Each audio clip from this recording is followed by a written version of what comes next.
আজকে কি হবে ভাই? ও তিতকুরলা ভাজি। আজকে আজকে তো একটা আমরা প্ল্যান করেছিলাম কি খাবো, পাকাল ভাত বানাবো।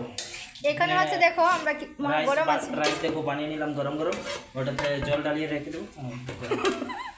গরম জল পড়ে গেছে পায়ে।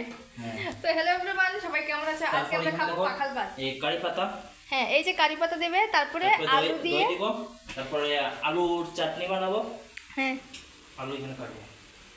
আলুটা কোথায়? ওই যে দইটা কোথায়? তারপরে এখানে দেখো দই, হ্যাঁ দই নিয়ে আসছে, তো দই দিয়ে মানে ভাতটা বানাবে। আর এখানে দেখো গরম ভাত, গরম গরম ভাত বানিয়ে এটা আজকে আমরা পাখাল করে খাবো, মানে জল দিয়ে। আর এই হচ্ছে ভাজা, আর হবে tomato Orissa style, Orissa Orissa style. আর হচ্ছে আলু দিয়ে ভর্তা, ঝাল ঝাল করে আলু ভর্তা। তোমরা কে কে পাখাল ভাত খেতে ভালোবাসো অবশ্যই কমেন্টে জানিও। আর উড়িষ্যা স্টাইলে হবে।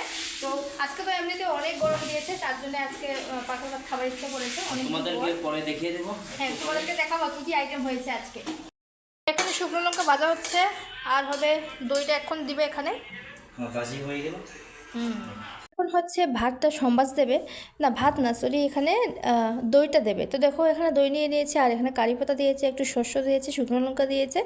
এইটা ভেজে তারপরে এই যে দইয়ের মধ্যে দিয়েছে। আর পেঁয়াজটা কিন্তু কাঁচাই দিয়েছে, আর হচ্ছে নুন দিয়েছে। আর এদিকে কিন্তু প্রথমে একটু জল দিয়ে রেখেছিল, তারপরে এখানে দিয়েছে সম্বাসটা, মানে ওই যে দইটা ছিল ওইটা দিয়ে দিয়ে মিশিয়ে নিয়েছে। আর এইখানে হচ্ছে মরিচ, তো মরিচটাও আমি ভেজে ভালোভাবে মানে গুঁড়ো করে নিয়েছি একটু নুন দিয়ে, তাহলে গ্লাসের মধ্যেই গুঁড়ো করেছি, হাত দিয়ে করিনি, ঝাল লাগবে।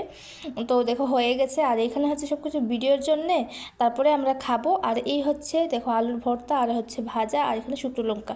কেমন হলো ভিডিওটা অবশ্যই তোমরা জানিও। নেক্সট কোনো নতুন ভিডিও নিয়ে আসবো। আজকের মতো টাটা।